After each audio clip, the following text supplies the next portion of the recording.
Vas-y, on va faire ça. Vas-y, du coup, je vais envoyer quelqu'un les récupérer demain matin parce que moi, ma voiture est pas assez grande pour embarquer les 5. Ouais, faut que je trouve une petite camionnette ou quelque chose, quoi. Faire Marie Loiseau contre Mafalda, on annule tout, on annule le Kingdom et on fait directement en PFL. Ah, les podcasts, c'est vraiment cool en tout cas. Ouais. Le format, il est excellent. Ouais. Mais moi, je suis choqué de la communauté que tu as. C'est... Ouais. Bah, c'est vrai que là, ça. Ah non, Cette année que ça a bien pris. Ouais. les gars, ce que vous avez fait, c'est choquant. Ouais. Et je suis content que ça existe parce que grâce à ça, maintenant, nous, on peut faire ce qu'ils nous ont fait pendant longtemps, c'est-à-dire on peut chier sur la sueur. C'est ça. Pendant longtemps, ils nous ont chié dessus. Ça a ouvert la brèche, t'as vu? Parce que tu sais, j'ai parlé il n'y a pas longtemps avec Guillaume de la Sueur, parce que moi, je les ai bloqués de Insta, je les ai bloqués de WhatsApp, et dis-toi, il est passé par un numéro que je ne connaissais pas pour m'appeler. Voilà, il voulait parler avec moi. Et en fait, j'ai expliqué très gentiment. Moi, je ne suis pas du genre à insulter, tu vois. J'ai expliqué très gentiment. Pendant des années, vous nous avez chié dessus, tu vois. Pendant des années, nous, on vous a demandé de faire des reportages sur nos gars. Vous n'aviez jamais le temps. Sauf qu'en parallèle, vous avez eu le temps pour faire des reportages sur des mecs à Lopez qui étaient à 2-0. Là, par contre, vous aviez le temps. Tu vois. Aujourd'hui, grâce à Dieu, il y a d'autres médias qui ont émergé. Gong, les petits jeunes, là, il y a d'autres médias qui arrivent, mais surtout toi, qui as tout niqué, tu vois, on va se le dire. Et en fait, aujourd'hui, on n'a plus besoin de vous. Et ça, c'est génial, parce que du coup, en ce moment, ils viennent vers nous. C'est que la Sueur voulait venir là pour faire un reportage sur le camp. Ça m'étonne pas. Je leur ai dit, les gars, avec tout le respect que j'ai pour vous, allez. Tu vois, parce que tu sais, moi, je te mens pas. Il y a 3 ans, il y a 3 ans, je les ai quasi suppliés de venir ici. Je leur ai dit, je vous paye l'avion et je vous paye l'hôtel. Tu vois, j'ai pas honte de le dire. J'avais besoin d'une visibilité, j'avais besoin, tu vois. Et non, Guillaume, on n'a pas le temps, tu comprends? Je suis OK. OK. Et tu vois, ça m'a. La Sueur est aussi un peu responsable de mon éclosion. Je me suis dit, un jour, je vais être gros et je vais leur rendre l'appareil, tu vois. Ouais, ça t'a motivé, ouais. Je te jure. Souvent, c'est ça. Hein. Vraiment, je te jure. Quand les gens sont souvent comme ça. Plus tu as quelqu'un d'arrogant en face et de vicelard et tout, et plus ça te motive à faire. Et en fait, Fred, la situation est arrivée. Donc, il m'a envoyé un sbire de chez eux. C'est ni Rust, c'est un autre, un petit jeune. Et qui me dit, on aimerait venir faire un reportage sur le camp de la BTT. Et je lui ai dit comme ça. Avec tout le respect que j'ai pour toi, tu dis à Guillaume et Rust. Donc, je ne sais pas s'il l'a répété comme ça. Je pense qu'il a transféré mon message, tu vois. Et voilà. Par contre, je veux parler d'un autre truc. Ça ne doit pas enregistrer, mais c'est pas grave, au moins tu le sauras. Il y a un gros problème à l'heure actuelle. C'est que la Sueur a ouvert une société où il gère la communication et le sponsoring de combattants de MMA. Ah ouais. Et ils ont en contrat Axel Alfandari qui est chez moi. Ne viš golama kasmet chez toi, ne chupen, samo kokal ima kak se kazva draskane, dale? Et tugava няма смисъл да, няма операция, не се движи, нищо, просто има гипс. И така. Ама всичките бяха в стреса вчера, да? Беше ужасно. Много ти благодаря, брат. Le mec qui vient de venir me voir, là, celui qui est dans la voiture, là, juste à côté, on a un gars qui s'est fait un tibia hier. Et regarde comme les problèmes se sont arrangés. Il m'a appelé à minuit hier. Il m'appelle à minuit, il me dit Guillaume, on peut faire quoi pour vous? Tu as besoin de le rapatrier, tu as besoin d'argent pour le faire opérer, tu as besoin de quoi? Le mec qui allait combattre contre Isma. Ouais. Ça arrive, ça mais j'ai un remplaçant. Ça, c'est un truc au cœur. C'est presque au cœur du métier, en fait. Du vrai métier. Pourquoi les combattants, tu vois, qui normalement sont des. Enfin, c'est quoi la différence pour toi entre le courage de la vie, tu vois, et le courage du ring, et le courage de la cage? Ça, c'est deux choses totalement différentes. Je vois des mecs qui sont extrêmement courageux dans le ring, des guerriers. Et en dehors du ring, c'est des gars un peu. Ça va être dur, mais un peu soumis dans la vie, c'est-à-dire des gars qui ne sont pas très rebelles, qui n'aiment pas la confrontation, qui acceptent un petit peu tout rapidement. Et en parallèle de ça, tu as des mecs qui sont des guerriers de la vie, qui passent leur temps à se battre, mais qui, eux, ne sont pas combattants pour autant, tu vois, qui ne rentrent pas dans la cage, mais qui se battent, comme moi, je peux le faire tous les jours pour mes combattants. Moi, je me suis battu avec énormément de promoteurs, avec des matchmakers, avec beaucoup de gens pour défendre mes combattants. Tu vois, on va au charbon pour eux. Et voilà, je pense qu'il y a combattants de la vie et combattants dans la cage. C'est deux choses totalement différentes. Hein. Totalement différentes. Alors toi, le milieu, ça fait combien de temps? J'ai ouvert la Bulgarian Top Team en 2015. Donc là, ça fait 9 ans maintenant. T'imagines presque 10 ans qu'on est dans le milieu. Comme quoi, le MMA, c'est une longue route fastidieuse faite de plein d'embûches, de trous, comment dirais-je, de dos d'âne, etc. Il aura fallu 9 ans pour vraiment percer, pour vraiment être reconnu, pour vraiment se créer une réputation au-delà des frontières. Donc tu vois, il faut être là dans la durée, et c'est dans la durée qu'on reconnaît les plus persévérants d'entre nous. Si tu avais un bilan comme ça de quasiment 10 ans, comment tu le résumerais? Ça va paraître prétentieux, mais pour être très honnête avec toi, je suis super fier du travail qui a été fait depuis 10 ans. J'ai fait, j'ai envie de te dire, 5 ans de travail de l'ombre, qui a été très peu remarqué, mais je le faisais en interne avec mes gars. C'est la période la plus compliquée, la plus longue. C'est celle où tu construis des gars. Ce sont les débuts de carrière, donc tu n'as personne qui te fait reconnaître en tant que manager sur la scène internationale, parce que ce sont des gars de la scène française ou européenne, tu vois. Donc ça a pris du temps avant de faire mûrir des gars, avant de les faire exploser aux yeux de tous. Donc voilà, si tu ne fais pas exploser des combattants, ta carrière de manager n'explose pas non plus. Donc les débuts, ça a été long, mais c'est une étape obligatoire et indispensable pour percer dans le milieu. J'ai préféré emprunter cette voie plutôt que de voler des combattants qui étaient déjà aguerris, tu vois. On a préféré les faire monter nous-mêmes. Et c'est pas la voie la plus facile, mais c'est la voie dans laquelle je me reconnais le plus et une voie que j'aime faire ça, j'aime faire ce que je fais. Alors ici, on va reposer le contexte un peu. Dis-nous où on est ici. Alors, ici on est à Sofia, en Bulgarie, la capitale. Ici on se trouve dans la salle Lonsdale. C'est un petit peu le fief, je dirais, de toute façon tu l'as remarqué tout au long de la semaine. C'est le fief des combattants et je dirais des gens importants en Bulgarie. Ici on reçoit de très grandes personnalités. Il y a le ministre des Sports qui est passé me voir il y a quelques jours ici. C'est vraiment, cette salle, elle a une valeur très symbolique ici en Bulgarie. Et voilà, on a la chance de travailler avec eux, ça se passe extrêmement bien. Et tu as pu le voir cette semaine, quand tu as des bonnes relations avec des gens importants en Bulgarie, la vie est beaucoup plus douce et beaucoup plus agréable. D'accord. Est-ce que tu dirais que par rapport... parce que voilà, combien de temps maintenant? 12 ans que tu es parti de France pour vivre en Bulgarie.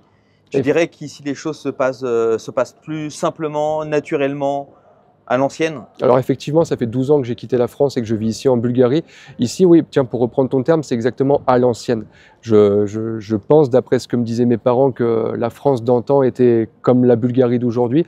C'est-à-dire qu'aujourd'hui, ici, il n'y a pas de contrat ou quoi que ce soit, c'est que des valeurs morales. Ici, on se serre la main et ça fait guise de contrat.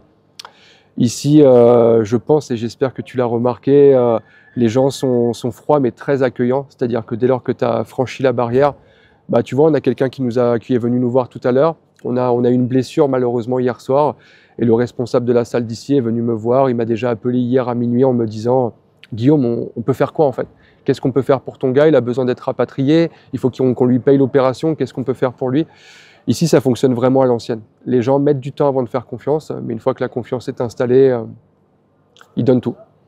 La salle aussi est à l'ancienne. C'est une salle de boxe anglaise à l'origine, mais où tu as du pied-point et évidemment du MMA maintenant. C'est une salle de boxe anglaise, effectivement, qui est en train de se moderniser. Tu as dû voir qu'ils sont en train de faire des travaux. Ils ont racheté le bâtiment d'à côté. Donc en fait, cette salle-ci va rester concentrée sur la boxe anglaise. Et donc maintenant, dans l'autre salle, qui fera la même superficie qu'ici, ce sera uniquement le MMA de l'autre côté. Donc là, pour le coup, on a la chance d'avoir un vrai investisseur bulgare qui souhaite développer le sport. Et là, on est en plein dedans et on va se revoir lors du prochain camp. Je pense que c'est un vrai tournant pour la Bulgarie là tout de suite. Et la BTT? Et la BTT, oui, bien sûr. Indirectement, on est lié à cette salle, nous. Donc si cette salle progresse et grandit, on va grandir avec eux. Alors, ici, moi à l'origine, je suis venu pour deux choses principalement. Donc, tu as le camp amateur de la BTT, donc l'Ultimate Amateur, où tu as des combattants qui sont venus s'entraîner pendant une semaine et qui vont faire un combat que tu qualifierais comment? De semi-amateur en fait. C'est pour signer donc avec la BTT. C'est un recrutement. Donc, tu les vois sur une semaine et après au feu directement. Donc ça, c'est la première chose pour laquelle je suis venu. Et la deuxième chose, tu as aussi le camp, on est au milieu du camp professionnel de Benoît Saint-Denis, donc qui agrège autour de lui, évidemment, son entraîneur, Daniel, Voirin, et plein de professionnels. Donc tu as une sorte de condensé, là, moi que j'ai vu pendant une semaine, de testo, d'enjeux, de stress forcément, du coup de blessures, tout ça. Pour toi, comment tu l'as vécu cette semaine-là? Il s'est passé beaucoup de choses. C'est sport, c'est très très intensif. Donc oui, pour résumer, on a le camp de Benoît Saint-Denis. Donc il reste 3 semaines ici en Bulgarie. Donc évidemment, moi de mon côté, le travail c'est de l'accueillir, de le recevoir, de le faciliter. Lui et son coach Daniel Voirin évidemment. Donc j'organise le planning, je mets à disposition les salles, je mets à disposition les coachs, parce qu'on a aussi la chance de travailler avec une pointure en termes de lutte, une pointure en termes de grappling. Donc du coup, moi, mon travail, c'est de faciliter un petit peu tout le monde. Je veux que Daniel et Benoît viennent ici et qu'ils n'aient rien à penser, juste à se préparer. Voilà, ça c'est mon rôle. Donc 3 semaines avec Benoît. Juste, excuse-moi, les pointures en lutte et en grappling, tu peux juste préciser un peu? En fait, le coach de lutte, par exemple, est Nick Stanchev. Nick Stanchev, c'est le coach de l'équipe olympique de lutte bulgare. Donc clairement, pour résumer, je pense qu'en Europe, on ne peut pas faire mieux. Je pense que c'est clairement ce qui se fait de mieux. Et en termes de grappling, on a Lubomir Gedjev, qui est un ancien combattant et qui est maintenant, bien évidemment, une ceinture noire de JJB. Et pareil, quelqu'un de très pédagogue et vraiment un excellent coach. Et vraiment, on a essayé aujourd'hui de réunir ce qui se fait de mieux pour le combat de Benoît, parce que le combat de Benoît est quelque chose d'exceptionnel. Clairement, on se doit de monter d'un niveau tous ensemble. C'est obligatoire parce qu'on se doit d'accompagner Benoît dans cette progression qui est la sienne. Et nous aussi, on se doit, nous, le staff, de progresser tout autour et de monter tous ensemble, quoi. Est-ce que tu dirais que ce combat donc de Benoît Saint-Denis contre Dustin Poirier, c'est un peu l'acmé, le zénith, ton chef-d'œuvre aujourd'hui, le chef-d'œuvre de la BTT qui représente presque 5 ans de travail, donc avec toi, entre toi, Daniel Voirin, son entraîneur, et Benoît, puisque vous l'avez encadré depuis ses débuts professionnels? Absolument. Écoute, regarde, hier, c'était exactement... il a commencé, en fait, Benoît, le MMA, il y a 5 ans. C'était hier, je crois que c'était le 16 février 2019. Donc là, aujourd'hui, jour pour jour, quasiment, cela fait 5 ans que Benoît est dans le MMA. Donc clairement, ce qu'on a réussi à faire, il faut être très honnête. Encore une fois, c'est très dur de partager le côté très modeste et le fait de vendre son travail. Mais là, on va essayer juste de parler dans les faits. Ce qu'on a fait est assez exceptionnel. On a tous, je pense, fait une copie quasi parfaite, que ce soit Benoît, évidemment, dans les combats. En fait, sans Benoît, on ne pourrait rien faire. Benoît, il nous a rendu une copie qui fait que nous, de notre côté, on peut se permettre de faire aussi du bon travail. Sans le travail de Benoît, sans les finishes de Benoît, sans la personnalité de Benoît, de toute façon, il n'y a rien. D'accord? Mais en fait, on grandit tous ensemble. Les 5 années qu'on a passées ensemble nous ont permis de faire du bon travail. Et aujourd'hui, clairement, pour te résumer, en ce qui me concerne moi, Daniel lui a connu dans une autre vie d'autres choses. Mais en ce qui me concerne moi, effectivement, c'est aujourd'hui le Graal. C'est le moment de la BTT. On peut aujourd'hui rentrer dans une autre dimension en cas de victoire contre Dustin Poirier. C'est clair, c'est le combat le plus important de ma carrière à moi en tant que manager. C'est le combat le plus important de la carrière de Benoît. Il y a de gros enjeux, on en est conscient.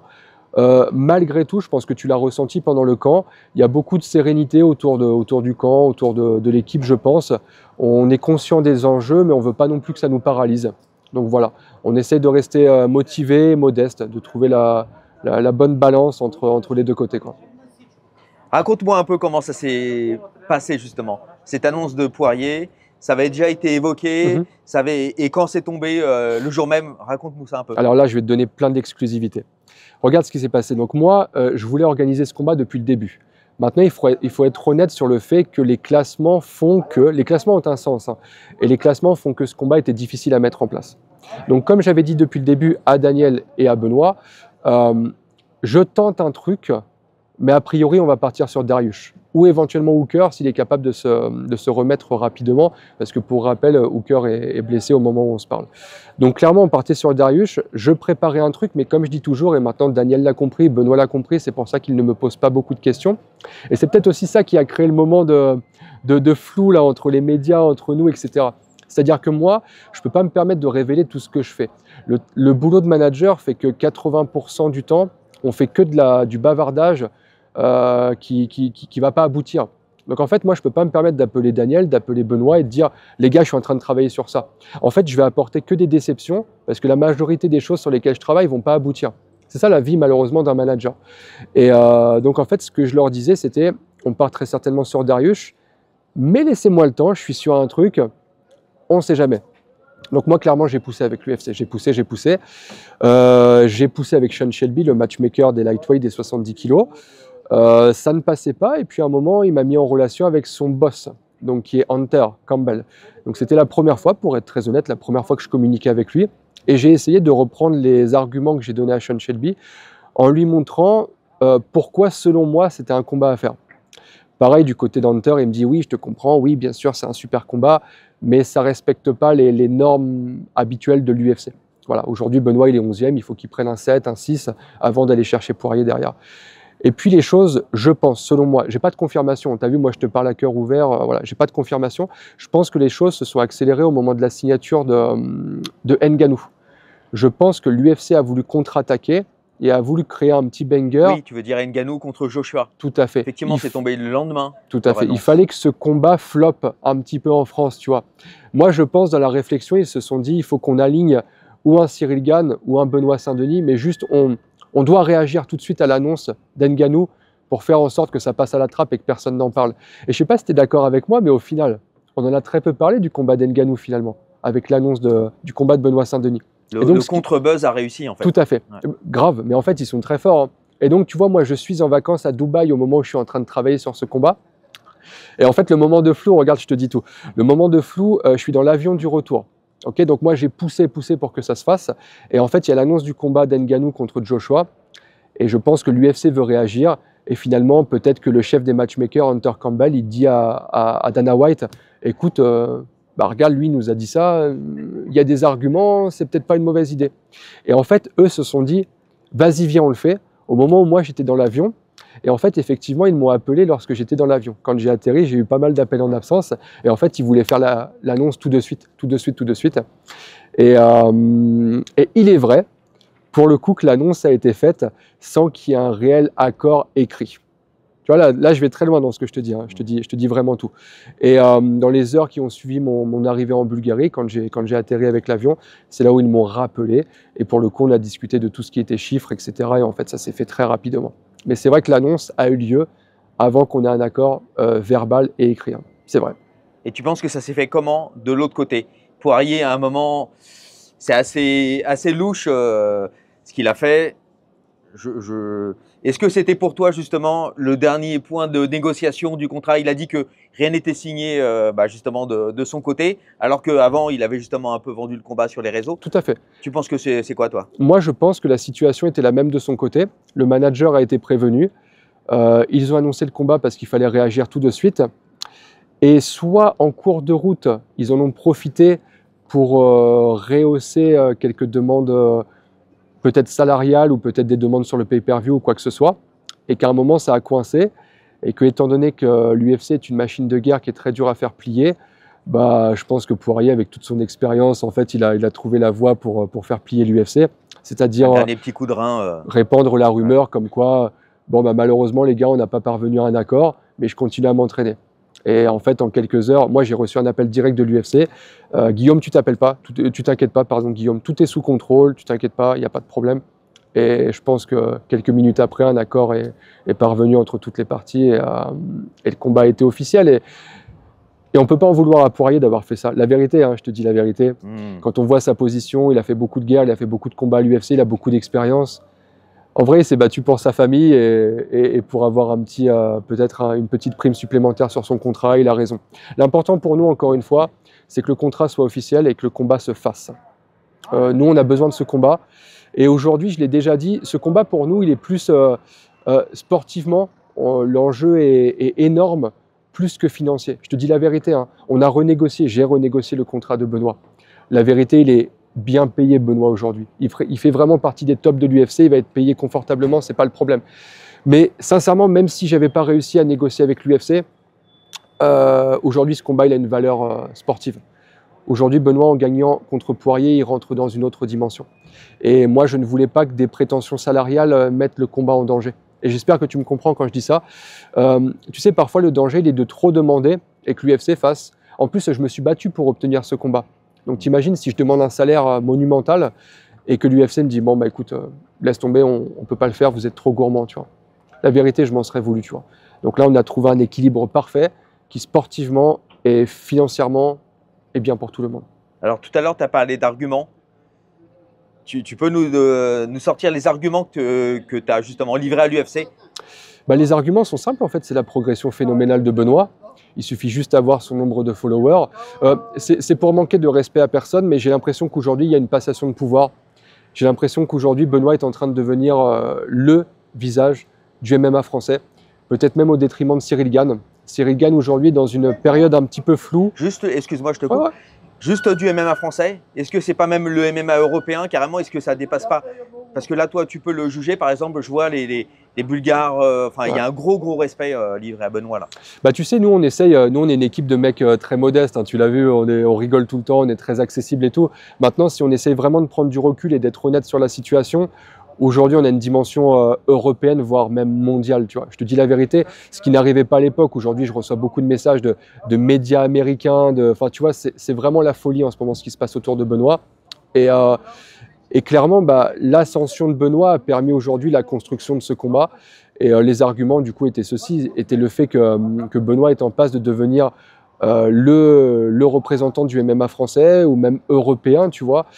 Et qu'on a aujourd'hui un Dustin Poirier qui est peut-être dans une phase descendante, peut-être, il sort d'une défaite.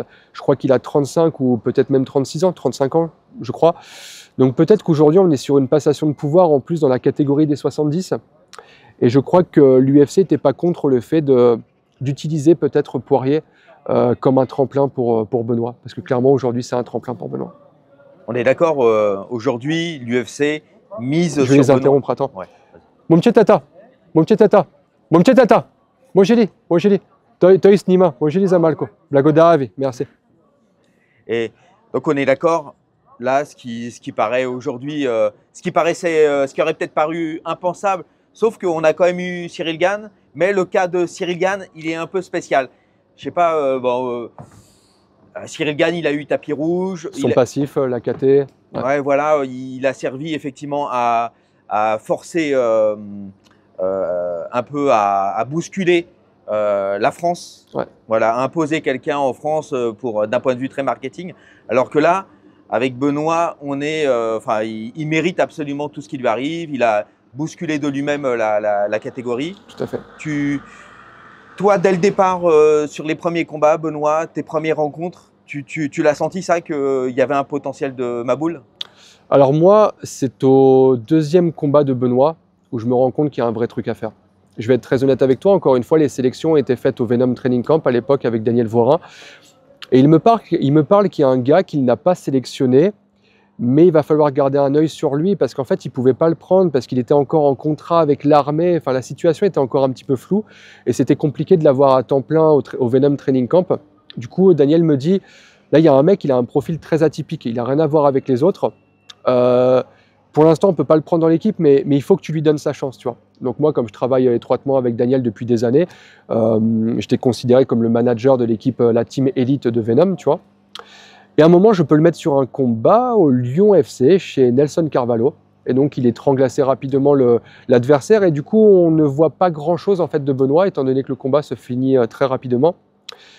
Et je dis à Daniel, t'es sûr de ton gars? Parce qu'en fait, là, j'ai un vrai gros combat. Là. On vient de me faire une proposition, c'est un vrai gros combat. Et je lui dis, est-ce que tu es sûr de ton gars? Parce que là, ce que je vais proposer, les gars, c'est chaud. Et il me dit, envoie. Le mec, c'est un guerrier, envoie.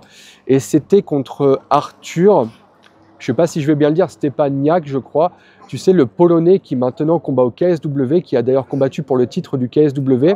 Et je crois qu'il est à 10-2 à l'heure actuelle. Et sur ces deux défaites, il y a l'adversaire qui a battu Saladin Parnasse et Benoît Saint-Denis. Donc en fait, à cette époque, le gars était à 4-0 et c'était pour la ceinture d'une petite organisation en Belgique. Mais j'étais conscient que le mec était un monstre, hein. C'était une brute. Et clairement, c'était, je ne vais pas dire envoyer Benoît au charbon, au casse-pipe, mais… c'est une épreuve du feu. Ouais, voilà, une épreuve. Voilà, tu as parfaitement résumé. Et Daniel me dit, fais-le. Tu sais quoi, fais-le. Le mec, il est dur, fais-le. Et là, Benoît y va. Et clairement, c'est une guerre. Hein. C'est une guerre dans laquelle il a eu une période où il s'est fait un petit peu dominer. Et psychologiquement, il a renversé le combat, quoi. C'est un gros 77 aussi. Énorme, qui est toujours à 77 d'ailleurs, et qui a même combattu à 84. Hein, tu vois, un mec énorme. Et Benoît le bat. Benoît le termine. Et là, on se dit, ouais, il y a quelque chose. Et du coup, en fait, si tu veux, en termes de management, j'ai changé ma façon de travailler. Comme j'étais conscient que ce mec avait un truc, Du coup, je me suis mis à le protéger un petit peu plus dans le but d'aller vraiment loin avec lui, tu vois. Donc là, moi, je vais te dire, mon management… À mieux construire tout à fait. sa progression. Bah, tu sais, dans un premier temps, c'est la loi de la jungle, en fait, tu vois. On essaye 10 mecs, et malheureusement, sur les 10, il y en a 5 qui vont tomber. C'est comme ça, c'est dur, c'est cruel, mais encore une fois, je demande aux gens de comprendre que c'est le sport. Tu sais, quand les gamins ils sont au centre de formation de la JOCR ou de je ne sais où, tu sais, à Caen, il y a un bon centre de formation au Havre, mais malheureusement, sur les 100 gamins qui se présentent, il n'y en a que 5 qui vont signer, tu vois. Dans le sport, dans le MMA, c'est pareil. Et parfois, c'est cruel, et tu sais, parfois, on dit, oh, tiens, t'as vu le manager, là, il est trop dur, t'as vu, il utilise les combattants, mais c'est juste la loi du sport de haut niveau, en fait, tout simplement. Et sur 10 jeunes qu'on va essayer, il y en a 5 qui vont tomber en cours de route, et c'est la règle du sport. Et parmi ces 5 qui sont restés, il y a Benoît Saint-Denis. Et là, je me suis dit, ce gars-là, maintenant, il faut que je le préserve. Le vrai travail maintenant de construction commence ici, maintenant. Et donc, j'ai commencé à faire attention vraiment aux gars que je lui proposais, et avec l'ascension qui s'en est suivie, on a pris un gars juste derrière qui était un Tchétchène à l'European Beatdown. À l'époque où Benoît était à 2-0, du coup, ce mec-là était à 7-1, tu vois. Mais j'étais conscient, je savais que Benoît allait gagner. Et il a gagné, il a enchaîné les victoires et encore et encore. Et Benoît, on a appris à le découvrir en fait au fur et à mesure des combats. Parce qu'en fait, ce qui est incroyable, c'est que Benoît, à chaque combat, arrive meilleur que le dernier. Et là, contre Poirier, Benoît va arriver meilleur que contre Frévola. C'est incroyable, tu l'as vu Fred, on va pas se mentir, tu l'as vu dans la salle là. Bien sûr. Il nous sort des trucs. Benoît, il a une marge de progression qui est absolument énorme. Et oui, je suis son manager, donc oui, je suis censé le promouvoir. Mais la vérité, c'est bien celle-ci, c'est pas de la promotion que je suis en train de faire. Il m'épate à chaque entraînement, à chaque combat. Ce mec, il fait que de progresser. Et là, ce qui est assez splendide, c'est qu'en plus, tu as vraiment il y a une trinité, en fait. Il y a un triptyque là de savoir-faire français, même si tu es installé en Bulgarie. Mais je suis français. Tu es quand même français. Tu as Daniel, l'entraîneur français, Benoît. Et il y a une forme d'alchimie là qui s'est produite. C'est du MMA français. Bah, ce qui est génial, oui, il y a Daniel. Bon, bah voilà, nous, on est, j'ai envie de dire, le trio du début, en fait, tu vois. Daniel, Benoît et moi. Et voilà, et aujourd'hui, il y a toute l'équipe de Benoît qui pousse et qui s'entend très bien. Et chacun fait sa partie et la fait très, très bien. Il ne faut pas oublier de citer sa femme, tu vois. Tu as sa femme maintenant qui a un rôle très important dans l'équipe, qui gère tout ce qui est communication, qui gère la relation avec les sponsors, etc. Qui permet moi de m'alléger et de me concentrer uniquement sur le management sportif et qui permet surtout d'alléger Benoît, tu vois, c'est un gros plus. On a Christophe Savoca, le coach de JJB, qui fait un travail exceptionnel. J'en oublie les noms et je suis désolé, mais on a le préparateur physique, on a le kiné. Enfin, en fait, c'est une équipe vraiment 100% française, tu vois. Ce sont des gens qui se sont construits autour de la progression de Benoît. Et aujourd'hui, on monte tous ensemble. Et c'est ça que j'aime en fait dans cette équipe, c'est que chacun s'occupe de sa partie. Tu vois, il n'y a pas de moment où les choses, où il y a des interférences ou quoi que ce soit. Et je pense que c'est le secret de la réussite, c'est quand chacun a une partie à faire et se concentre sur sa propre partie. Comme je te disais tout à l'heure, quand je gère le management, je rends compte à personne, ni à Daniel, ni à Benoît, parce que les mecs savent que le travail est fait. Tout comme Daniel, quand il prépare un combat, il ne demande pas mon avis à moi ou à Benoît sur le game plan ou quoi que ce soit. Il met un truc en place et il le fait. Chacun fait sa partie et ça fonctionne. Et c'est du 100% français. Et comme quoi, on ne doit pas être complexé quand on se met à côté des Américains et de ce qu'ils font. Ou, tu vois, on a des combattants français qui sont partis s'entraîner, qui ont fait des camps aux États-Unis. Et on se rend compte qu'en France, on est très bien. On n'a pas à rougir de ce qu'on fait, du travail qu'on produit. Il y a une touche pour toi, une touche française en combat. En général, en combat, enfin on peut le voir en MMA parce que ça regroupe toutes les phases, toutes les distances. Mais est-ce que tu le sens, toi, d'autant plus là, comparativement à la Bulgarie? Ouais, bah, la touche française, ici, elle est très nette en Bulgarie. Nous, on est d'excellents strikers, tu vois, de très très bons strikers, de très haut niveau. Hein. Il suffit de voir le groupe qu'on a là, des petits jeunes, ils sont très très bons en striking. Avec peut-être, alors le truc c'est que Benoît c'est l'exception qui confirme la règle pour le coup. Mais a priori les Français on aurait une petite faiblesse et du travail à faire au niveau de la lutte. Là on le ressent ici en Bulgarie. Clairement les Bulgares sont un cran au-dessus de nous, tu vois. Mais en termes de striking on est clairement un cran au-dessus d'eux. Et il ne faut pas oublier que les combats commencent debout. Le profil français du coup aujourd'hui c'est les combattants très bons debout et qui doit absolument travailler sa défense de lutte. Si le mec est bon debout et travaille sa défense de lutte, on peut avoir de vrais tueurs dans les années à venir. Alors, on a peut-être eu un déficit de lutte, Ouais. Mais on voit avec certains combattants comme Benoît qu'il y a du judo, il y a beaucoup plus de combattants là. Enfin, tu vois, tu as toute une arrivée de judokas, d'anciens judokas comme Benoît. Ouais, tu as raison. Qui effectivement ne sont pas des lutteurs, mais justement ça peut être une des particularités aussi. Tu as le striking avec la boxe française qui s'est réincarnée un peu en boxe thaï, on le voit à travers Daniel justement. Et tu as aussi cette école du judo donc, qui est plus un travail sur le haut du corps, de projection, pas trop, petit déficit aussi de base au travail au sol, en jiu-jitsu, je ne sais pas ce que tu en penses. En fait, le judo, il amène quelque chose de très différent. Tu vois, aujourd'hui, nous, dans le MMA, on pense qu'il faut striker et faire de la lutte. Mais en fait, du coup, quand tu rentres dans un domaine comme le judo, les mecs prennent des attaques dont ils ne sont pas habitués. Et en fait, tu as des profils, comme tu disais, très intéressants comme Benoît. Maintenant, tu as des Baki. Tu as Karl Amoussou aussi à l'époque qui venait du judo. Et tu as vu, quand il a amené son judo dans son jeu, ça a perturbé les Américains à l'époque du Bellator, etc. Tu as Kevin Jousset aussi qui s'entraîne en Australie. Absolument. Le truc, c'est qu'on est tellement focus sur la lutte aujourd'hui qu'un mec qui débarque avec quelque chose de différent, bah, clairement crée de gros problèmes parce que c'est des choses que tu n'es pas habitué à défendre. C'est ça. Et tu as en même temps l'attaque sur le haut du corps et en bas sur les balayages et tout, qui est propre au judo, quoi. Ah, Benoît, encore hier, il a fait une amenée au sol qui est exceptionnelle. Juste body lock, crochetage. En fait, quand tu regardes ça, ça paraît tellement facile. Tu vois. Sauf que nous, en Bulgarie, on est plus dans des grosses attaques de jambes. On partirait sur un gros single avec des gros contrôles, tu vois. Et en fait, le Bulgare, du coup, lui, il s'attend à quelque chose de puissant qui va débarquer. Et en fait, c'est fait tout en finesse. Et ça tombe tout en finesse. Et tu as vu, c'est très perturbant quand tu es prêt, quand tu es solide physiquement et que tu veux mettre de la force dans les échanges et que tu as quelqu'un qui t'amène au sol sans aucune force. Juste avec le mouvement. Et tu avais justement, c'était une des forces de Jones qui, même malgré son background de lutteur américain, il n'a jamais forcé. Voilà, il avait ces attaques-là. Alistair Overeem aussi était très bon pour contrer les lutteurs là-dessus. Ouais. Et donc, travailler comme ça en Bulgarie, ça te permet quoi, toi? Parce que on voit sur le plan technique, ça peut aider, mais même au niveau, ça te fait penser différemment quelque part. Ça t'ouvre peut-être plus l'esprit ou bien sûr. J'ai pas envie de me transformer en office du tourisme bulgare, tu vois. Mais pour être très honnête, en tout cas, moi, j'ai trouvé mon bonheur ici. Ici, le maître mot que je vais te dire, c'est la liberté. Ici, je me sens vraiment libre. Tu vois, là, on est au pied de la salle. Il n'y a personne qui nous dérange. On rentre dans la salle, on s'entraîne, personne ne nous dérange. Les propriétaires de salle, tout le monde veut nous aider. Tout le monde nous demande si on a besoin de quelque chose. Ici, l'état d'esprit, pour moi, est propice au travail. C'est-à-dire que tout le monde ici nous respecte et nous laisse évoluer comme on le souhaite, tu vois. Et en fait, on a une liberté de travail qui est absolument énorme. On veut venir ici 4 fois, on vient 4 fois. On veut aller à la prépa physique, la salle d'à côté, on y va. On veut aller manger chez Arnold, tu sais, là où ils pèsent les calories, ils pèsent tout, on y va. Ici, on a une liberté qui est exceptionnelle pour le travail.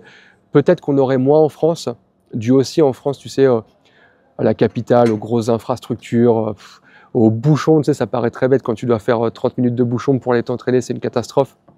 Ici, pour moi, il y a une liberté de travail qui est exceptionnelle. Et je pense que ça ne m'est pas juste personnel. On a Benoît qui a souhaité venir faire son camp ici. C'est aussi, je pense, pour ces raisons-là. C'est le fait d'être tranquille, d'avoir de la liberté de travail, le fait de ne pas avoir de pression. Ici, on n'a pas de pression.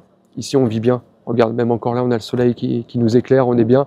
Non, moi, j'ai vraiment trouvé mon bonheur ici et je bougerai pour rien au monde. Et on peut voir les petits jeunes qui viennent ou les combattants professionnels. Dès qu'ils viennent ici, souvent, ils reviennent. Donc, c'est plutôt bon signe. Alors, une chose que vous avez en commun dans l'équipe, avec Daniel, par exemple, c'est que ta femme est étrangère. Toi, ta femme est bulgare. Daniel, sa femme est brésilienne. Donc, tu parlais de liberté, justement. Tu penses qu'il y a quelque chose comme ça qui vous rapproche aussi quelque part? Ah, bien sûr. La façon de penser, cette ouverture, enfin, il y a quelque chose là-dessus? Ça, indéniablement, ça nous a rapprochés parce qu'on s'est découvert avec Daniel beaucoup de similitudes. On est tous les deux mariés à des femmes étrangères. Et moi, je suis venu habiter ici dû à la culture de ma femme. Je pense que si je n'avais pas rencontré ma femme, je ne serais jamais venu en Bulgarie. J'étais même incapable de pointer la Bulgarie du doigt sur une carte d'Europe, tu vois. Donc c'est clairement la rencontre avec ma femme qui m'a fait venir ici, le fait de découvrir une culture différente. Et même chose pour Daniel qui a vécu, je crois, plus de 10 ans au Brésil, dû à la rencontre avec sa femme. Donc on a cette similitude, cette ouverture d'esprit, je pense. Je pense qu'il faut être très ouvert d'esprit quand tu vis à l'étranger. En plus, dans des pays un petit peu hostiles, on ne va pas se mentir. Le Brésil ou la Bulgarie, c'est pas l'île Maurice, tu vois, ou les Maldives. Donc, je pense qu'on s'est vachement retrouvés, Daniel et moi, parce qu'en fait, malgré que j'ai 15 ans de moins que lui, tu vois, je le considère un petit peu comme un exemple, comme un modèle, c'est le tonton un petit peu, tu vois, qui a vécu des choses avant moi, et je suis en train de vivre des choses similaires à lui à l'heure actuelle. Le fait de vivre à l'étranger, le fait de découvrir une autre culture sportive. Tu vois, ça, c'est très intéressant. Et je pense que ça peut nous rendre aussi très performants dans nos domaines respectifs. Lui, dans l'entraînement, je pense que le Brésil lui a permis d'être le coach aujourd'hui qu'il est. Et je pense que la Bulgarie me permet d'être aussi, moi, le manager que je suis. Alors, Laura, la femme de Benoît, elle s'implique beaucoup dans sa carrière.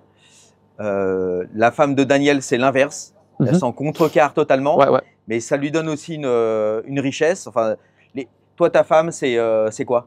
C'est le même profil que la femme de Daniel. Ma femme ne se mêle pas du tout de mes affaires, de ce que je peux faire. Et tu sais, moi, j'ai une mentalité peut-être comme Daniel. Du coup, je ne sais pas comment il fonctionne chez lui et je ne me permettrai pas de parler à sa place.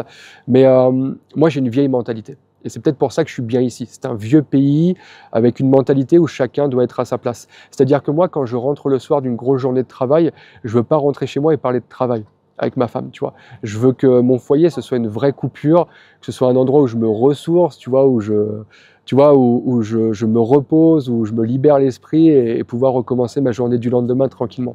Donc chez moi, non, on ne parle pas de travail. Ma femme est une parfaite femme de maison qui s'occupe du foyer, des enfants, et voilà, c'est ce dont j'avais besoin, moi, quoi. Un petit peu, je pense, à l'image de Daniel. Et alors aujourd'hui, on est au milieu du camp, là. C'est un camp très classique en fait, non? Ouais. Parce qu'il y a eu quoi? 1 mois et demi, 2 mois de préparation, juste. La préparation a commencé à Bayonne. C'est ça. Comment tu trouves cette préparation? Et est-ce que tu penses, c'est comme si, tu en es en grande partie responsable, hein, c'est comme si effectivement depuis que Benoît est rentré à l'UFC, sauf évidemment son premier combat contre Elysée qui était en 77, c'est comme s'il avait tout contre lui à ce moment-là. Même malgré ça, il a prouvé le guerrier qu'il était, en fait. Il a prouvé, c'est comme si, c'était un coup d'éclat. C'est un des combats les plus marquants du UFC, en fait. Ce combat contre Elysée, pour plein de raisons différentes. C'est un combat extraordinaire, quoi, qui dépasse tout. Ouais, sincèrement, c'était riche en émotions. Tu sais, j'étais avec Daniel dans le coin, avec Chris Savoca aussi. Et on s'est regardé plusieurs fois avec Daniel, pour être très honnête, avec du recul, en se disant « Ouais, là, c'est chaud, là c'est un moment difficile, tu vois. » Quand je suis rentré chez moi, j'ai mis le combat à ma femme, par exemple, comme je te disais sur la question précédente, qui n'a rien à voir avec le MMA, mais qui connaît Benoît, personnellement, elle s'est mise à pleurer. Je pense que, clairement, c'était marquant pour tout le monde. C'était une vraie entrée en matière difficile. On s'est posé beaucoup de questions. Mais à refaire, et je pense qu'il faudrait poser la question à Benoît, ce serait intéressant. Est-ce qu'il regrette son entrée à l'UFC? Et moi, je te dirais que non, avec le recul, parce que ça a permis de créer le personnage qu'il est aujourd'hui. Je pense que sans ce combat, on n'aurait pas la même vision de Benoît. Aujourd'hui, Benoît, il est considéré clairement comme quelqu'un qui ne peut pas être éteint, et par personne à l'UFC. On va voir comment il va résister aux frappes de Poirier, mais je ne suis pas certain que Poirier frappe plus fort qu'Elysée. Et à refaire, je referais tout pareil, sincèrement. Ça paraît étrange de dire ça, hein. Mais à refaire, je referai tout pareil. Parce qu'aujourd'hui, ça nous a permis d'être là, de se rencontrer aujourd'hui, de faire cette interview et de préparer le camp de Benoît Saint-Denis contre Dustin Poirier. Et peut-être que sans ce combat, on préparait aujourd'hui le combat de Benoît Saint-Denis, mais contre quelqu'un d'autre. Alors à l'époque, c'était même le premier, parce que bon, pour rappeler, sur Gong, on suit Benoît depuis les débuts, depuis son troisième combat. Tu te souviens du troisième combat? Depuis la Coupe de France contre Ben Simon. C'est ça. Exactement. Super reportage d'ailleurs. Ah ouais. Et donc c'est le premier God of War pour les intéressés, vous pouvez aller voir sur la chaîne. Et alors toi, tu dirais, le combat contre Elysée, donc c'était le premier podcast de la chaîne, donc avec Benoît et Daniel. Et ça répondait à toutes les critiques parce qu'à l'époque, Daniel, il avait été décrié. Moi-même. Voilà, toi aussi, j'imagine, justement, je voulais qu'on revienne là-dessus. On vous avait reproché de ne pas avoir jeté l'éponge, ce genre de choses. Et on avait du coup, on avait attaqué la BTT, la Team Voirin, Benoît lui-même directement, qui méritait pour certains pas d'être à l'UFC. Comment tu avais vécu ce passage, toi? Je peux être vulgaire ou pas? Oui, carrément. On s'est fait chier dessus, en fait. On s'est fait chier dessus. Il y a des gens qui ont pris un malin plaisir à faire des podcasts, à à dire des choses via le biais d'Internet, parce qu'évidemment, les gens ne te contactent jamais pour te le dire, c'est toujours par Internet. Je me souviens notamment d'une interview de Fernand Lopez qui disait sur la sueur que Benoît avait pris 6 commotions cérébrales. C'est-à-dire qu'il avait compté les commotions cérébrales, le nombre de commotions, ça je me rappellerai toute ma vie. Benoît, il a fait un IRM cérébral juste après le combat, il n'y avait pas de commotion pour le coup, pour rassurer tout le monde. Mais oui, effectivement, ça a été un moment très difficile pour tout le monde. On a remis en question les choix du manager, on a remis en question le coaching de Daniel. Et tu sais, pour répondre à cette polémique, je vais répondre à un truc qu'a dit Daniel, et cette réponse, je l'adore. Elle est très ironique, mais elle résume bien la situation. On nous a reproché de ne pas jeter l'éponge, mais de toute façon, on n'avait pas d'éponge. Voilà. C'est qu'en fait, avec le profil de Benoît, c'est une question qui ne se pose même pas. Benoît, on est persuadé, ce mec-là, il peut revenir des enfers. Tu peux le faire traverser les flammes, il va revenir à un moment. Et tu sais, si on est honnête, Benoît, il revient dans le 3e round. Benoît, il revient, il est toujours là. Il est toujours là. Donc oui, c'est impressionnant. Je suis tout à fait d'accord, c'est très impressionnant. Mais les gens doivent comprendre que chaque combattant est différent. Il y a des profils avec lesquels peut-être effectivement il aurait fallu jeter l'éponge. Pas celui de Benoît. Et tu sais, je vais te dire un truc de ouf. Hein. Encore une fois, pose-lui la question s'il te plaît. Si on jette l'éponge, peut-être que toi et moi, on n'est pas là tout de suite en train de faire une interview aujourd'hui. Je pense que c'est un truc que Benoît nous aurait jamais pardonné.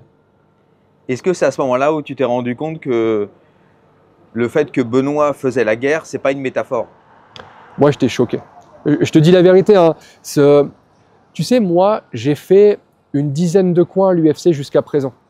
Donc, en fait, mes coins à l'UFC ne se comptent pas en centaines, tu vois. Donc, je suis malgré tout, j'ai 37 ans, je suis un jeune manager. La scène que j'ai vécue ce jour-là était impressionnante. Je la garderai à vie. Hein. Pour moi, elle est ancrée, cette scène. Et l'attitude de Benoît, j'aimerais, à titre personnel, que si je devais vivre la même scène que lui, j'aimerais la vivre de la même façon que lui et réagir comme lui. Il a été exemplaire, il a été incroyable. On a beaucoup discuté après dans le vestiaire avec lui. La première chose qu'il nous a dit, c'est désolé les gars, j'ai pas respecté le game plan. Il avait la tête comme ça. Tu vois, c'est incroyable. Hein. Comment tu peux penser à l'équipe et au fait de t'excuser après avoir pris autant de coups et après connaître les séquelles que tu as, parce qu'il avait le nez qui était cassé, tout ça. Enfin, j'aimerais, si un jour je devais vivre ce genre de situation, réagir comme lui a fait ce jour-là. Ce mec, il est incroyable. Tout simplement. Qu'est-ce que tu t'es dit après ce combat, justement, dans quel état tu étais en tant que manager pour rebondir? Tu as pensé à quoi et qu'est-ce que tu as proposé à l'UFC? Quelles étaient les réactions de l'UFC? C'était quoi? Alors, tu sais, en tant que manager, quand ce combat est arrivé, l'UFC ne pardonne pas les défaites. Donc, on sait que si tu en fais 2 d'affilée, ça peut être compliqué. Donc, moi, tout de suite, la question que je me suis posée, c'est qui peut-on lui mettre sur le prochain combat? Là, il va falloir faire attention. C'est là où le manager remet son costume de manager. Là, il va falloir le préserver et faire attention, tu vois. Sauf que la vérité, j'ai même pas eu besoin de le faire. L'UFC, ils sont tombés amoureux. Hein.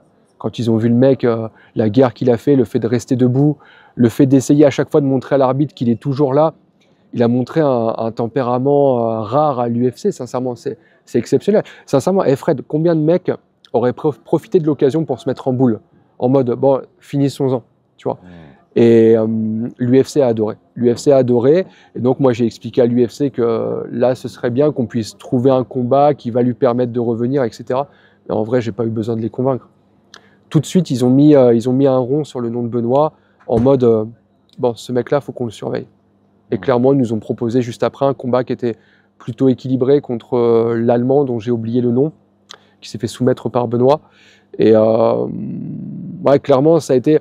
Tu sais, c'est pour ça que je te disais, je regrette rien de ce combat contre Élisée, parce que ça a permis de créer plus ou moins la légende, et ça a permis que l'UFC, clairement, s'intéresse beaucoup plus à Benoît et le considère comme quelqu'un qui va compter dans les années à venir. Et quand je vois l'âge des têtes de l'UFC, style Gadget, style Poirier, style Makhachev, hein, pareil, qui vieillit, je me dis que dans les années à venir, on va vivre de belles choses avec Benoît. Ouais. Toi, alors ce combat-là contre Poirier, comment tu le pressens? Bah, tu sais, maintenant, je vais être très modeste. Tu sais, je l'ai très bien vendu, ce combat, dans les semaines qui ont suivi l'annonce. Maintenant, moi, à titre personnel, et j'espère que Benoît entendra ça après le combat, on va affronter une légende, tu vois. Tu m'aurais présenté ça il y a encore 2 ans, je t'aurais dit, Fred, là, t'abuses, là, c'est trop, tu vois. C'est exceptionnel. On va affronter encore une fois un nom qui nous permet de passer dans une autre dimension. Et ça paraît, ça paraît facile pour un manager de faire la promotion de son gars. Mais moi, Benoît, je lui souhaite tellement tout le bonheur du monde. Ce mec, il est incroyable. Vous avez vu l'attitude là de Benoît pendant son camp. Il fait des photos avec tous les gamins bulgares. Il s'en va sur les plateaux télé. Il fait plaisir à tout le monde. Il n'est pas obligé de faire tout ça. Il est resté d'une sobriété et d'une humilité, Benoît, qui fait qu'on peut être que admiratif devant lui. Et je lui souhaite, mais en plus de lui souhaiter, Fred, je pense qu'il peut passer poirier. Tu as vu ce qui s'est passé là cette semaine. Benoît, en fait, il est devenu expert dans la méchanceté, dans le vice, en fait. C'est-à-dire que Daniel Voirin lui a inculqué le vice du Muay Thai.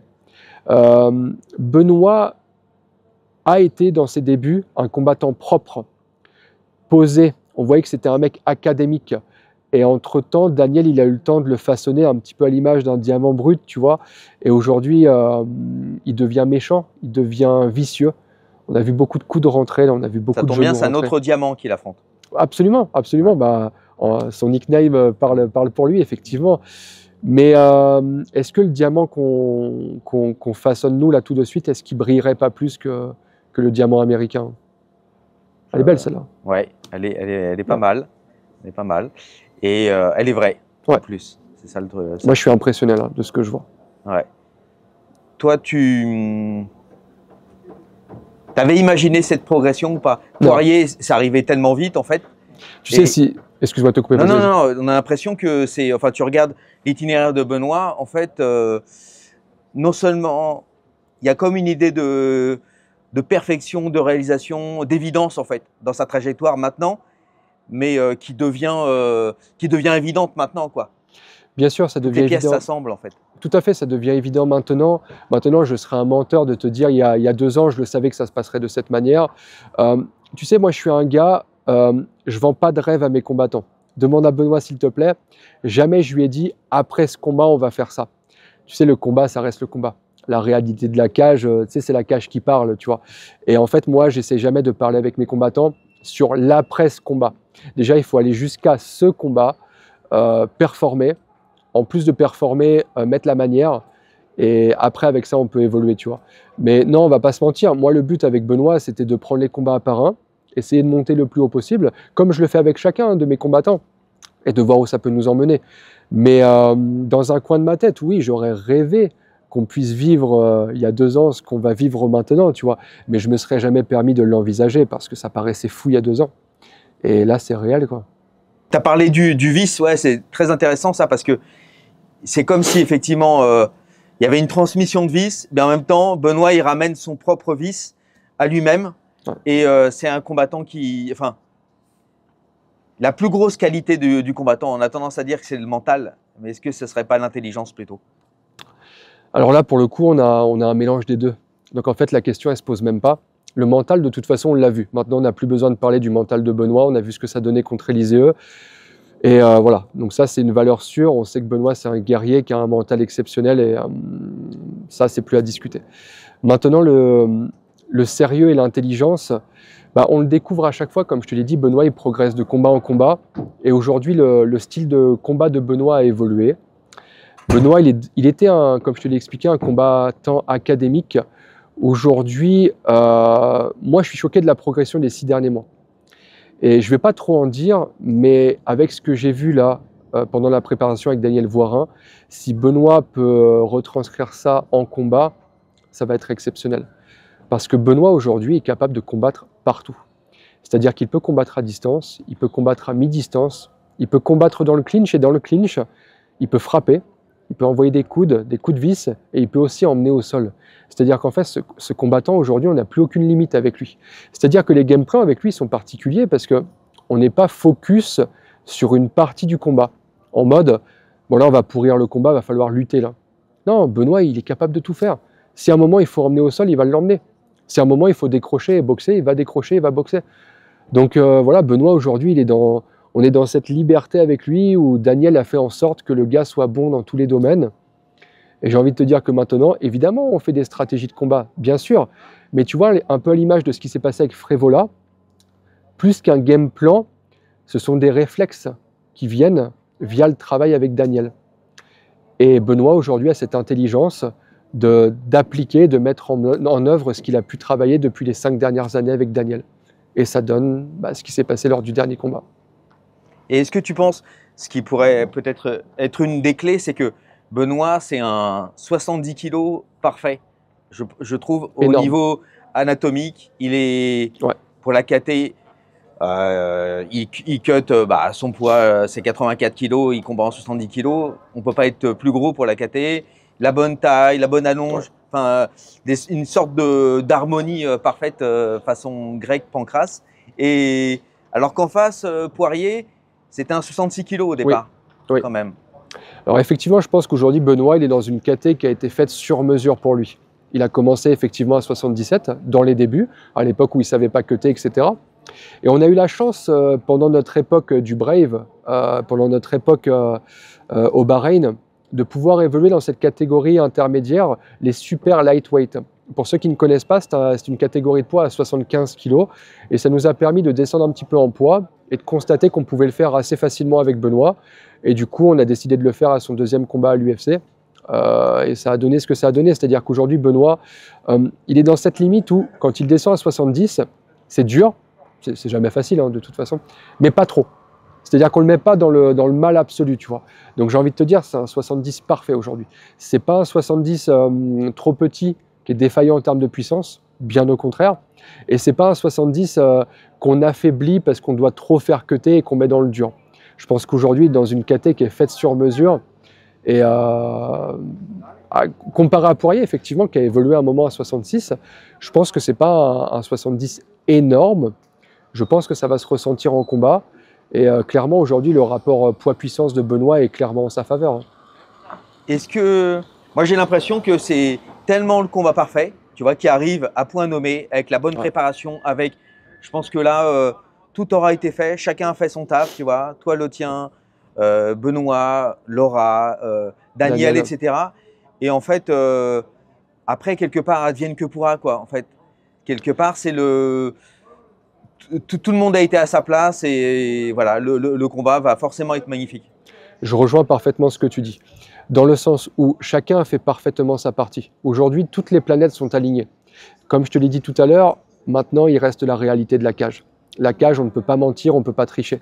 Donc, de toute façon, tout se passe à l'intérieur. C'est à l'intérieur qu'on aura nos réponses, mais ce que je peux te garantir, c'est que nous, on a mis tous les ingrédients pour que ça se passe bien. On a tout fait, chacun a fait sa partie. On va avoir un Benoît à 100%. Dans les meilleures dispositions. Et voilà, encore une fois, maintenant, c'est à la cage de parler. On espère que ça penchera en notre faveur. Mais vraiment, on a tout fait. On a tout fait pour que ça se passe bien.